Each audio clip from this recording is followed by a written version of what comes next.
posting it to the website. Okay. One thing that I don't want to overlook is the importance of show notes. I touched on it earlier. Text is search engine food. You will die without it. If you don't have show notes, even just a little paragraph of something that of whatever you talked about, the search engines will never find you. You got to have text on your on your page. We have a wiki, which I also touched on earlier, and you asked me earlier, are those the show notes? These are the show notes in the middle. This is the show notes from our latest episode from last week, from February 17th, where we talk a lot about Google. It's not Apple, it's Google, because Apple is supposed to be the evil empire now, and they're not. It's Google. So, show notes, search engine food. Right, we have a wiki. We have a link at the bottom that says full show notes. And we have a wiki where people can go and edit the show notes for us, which is great because it's less work for us. I write a few paragraphs and I say full show notes, and they link to the wiki, and people can go and look at the wiki, and if they want to add in content, they can. Maybe we touched on a topic briefly that didn't make it into the show notes that I wrote. Somebody else can add to the show notes for us. Yeah. So wiki is just a way for people to It's a tell you stuff. It's a collaborative website. Okay. Wikipedia, for example. It's an encyclopedia that's online in the wiki format that anybody can log in. Oh, so wiki and edit. Wikipedia are They're connected. Wikipedia is a website that is based on wiki technology. But it's based on wiki technology. Yes. And wiki technology is the ability to talk back and forth. Yeah. It's a website format. So it relates to the format. It relates to the format, exactly. A blog is a kind of a website. A wiki is a kind of a website. They're all websites. It's just different forms that they take. So if we can work with someone else, other people, several different people can interact. Exactly. Change it. Exactly. It's meant to be a public website. A Yeah. public platform. A public platform. Yeah. Exactly.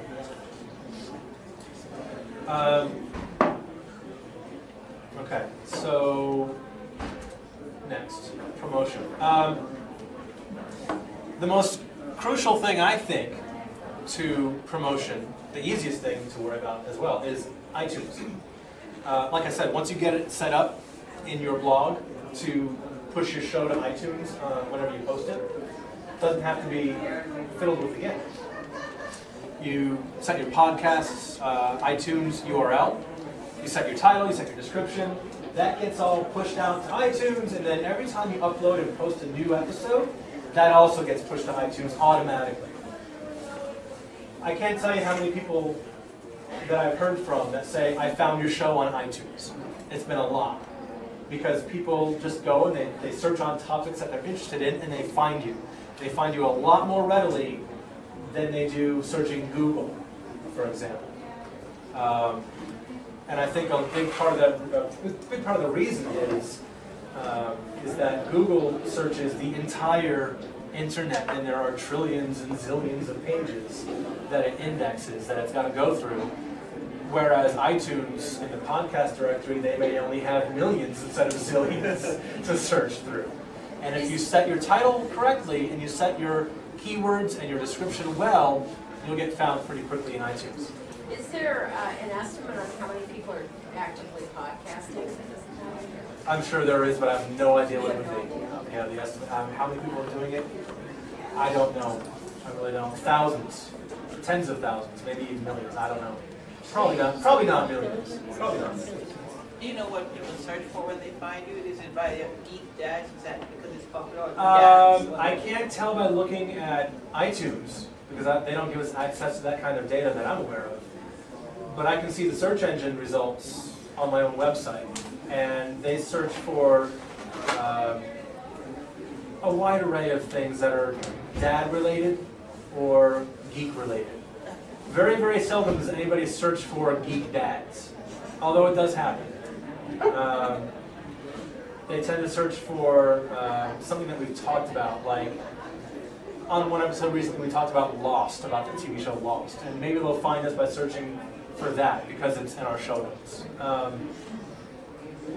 So we tend to get a pretty good cross-section of random people coming through that we hope to convert to regular listeners. Daniel, Yes? is there, just for the sake of argument, a program similar to iTunes for people who don't have iPods? Or maybe the Sansa or whatever else is out there? Probably. You can You can use iTunes You and can Windows. download any MP3. Any iTunes MP3 player will play a MP3 podcast. You don't need an iPod Yeah. for iTunes. But That's can correct. Can you hook a Sansa into iTunes? No. Or- See, that's, so how would you get the What's a podcast Sansa? on your Sansa? Sansa is a not Creative Labs. Who makes the Sansa? I forget. Microsoft Zoom is a good example. That's that's Microsoft's answer to the iPod. You're right, you can't connect iTunes to them. But what you can do is run iTunes on your computer, download it to your desktop, and then move it over. Or you can use Windows Media Player maybe has access to a podcast directory online. I'm not sure. I do know that the podcast directory that Apple runs is only available through iTunes. So, there's that. So if you're uploading your podcast, Yeah. uploading it to iTunes is going to get the biggest market. Well, now I'm uploading it to my web server. I'm telling iTunes where it lives. But you're right. I'm uploading it to the biggest possible audience because iTunes has, by far, the largest market share of any podcasting application or music application. Yeah. I have a kind of a question sort of in reverse of optimizing your podcast. Okay. Or could you do, like, I have a business where I'm promoting thought leadership in my field. And so I've already done a search engine survey Okay. for my website, but there were a lot of things that came up that I wouldn't use in my website that would be good podcast titles. Okay. Is that a strategy for kind of driving traffic to your podcast? Optimizing your titles, you mean? Yeah. Absolutely. Based on- Oh yeah. Mhm. Okay. Yeah, absolutely. When you're picking the show title, make it relevant to the main topic that you talked about, and try to get some good keywords in there that people are likely to be searching for. That can help tremendously. Google and the other search engines put a lot of weight and importance on titles. Things that are in H1 tags and H2 tags in your source code. And when you post to WordPress, that's all handled automatically for you. Putting in your H tags. Not something you need to worry about manually. But yeah, very important to optimize your titles. I tend to optimize when I can, but I don't put too much emphasis on it. But that's just my own little quirk. I like to have titles that are funny or clever more than keyword rich. But just my own personal preference. Getting your show into iTunes, getting it listed, is fairly simple, actually. This is what our show looks like when you view it in the iTunes podcast directory. You can see the Geek Dads at Home there. The old show is, listeners also subscribe to the old show, which is cool. And then Gary Vaynerchuk is in there, 43 followers, a few others. You get your customer ratings. You can see the subscribe button. Basic stuff. I'm going to show you how to make that happen. This is a short little video of me putting a podcast into iTunes for the first time. Click on podcasts, go to submit a podcast. Right up there on the right hand side.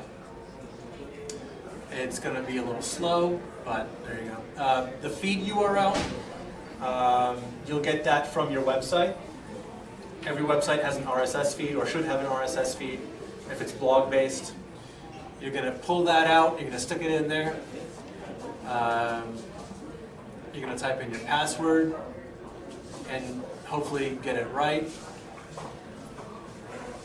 which I didn't You're gonna try. You're gonna try again, and hopefully get it right, which I did the second time around. And what gets pulled up now, what you're being shown now,